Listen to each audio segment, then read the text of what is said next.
Stop by finding the mean of the dataset. Subtract the mean from the values you haven't yet. Square each of these, add up what you get. Divide by n minus 1 or n for the variance. Depend on sample or population. N minus 1 for the sample deviation. Use just n for population. Take the square root. Standard deviation. Lower standard deviation. There is less. More consistent. Less spread. Higher standard deviation. There is more. Less consistent. More spread. Knowing how to calculate is great, but it's more important to know how to interpret. Lower means data is closer to the mean. Higher means data is further from the mean. Lower standard deviation varies less.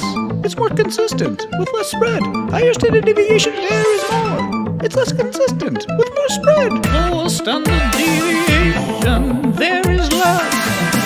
More consistent, less spread. Higher standard deviation, there is more.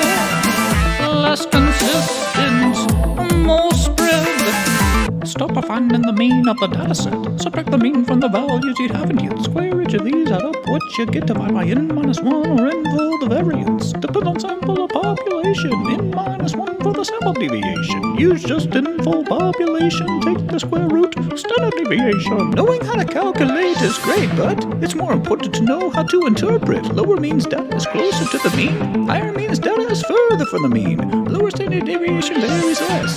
It's more consistent with less spread. Higher standard deviation varies more. It's less consistent with more spread. Lower standard deviation, there is less. More consistent, less spread. Higher standard deviation, there is more. Less consistent, more spread. Lower standard deviation, there is less. More consistent, less spread. Higher standard deviation, there is more. Less consistent.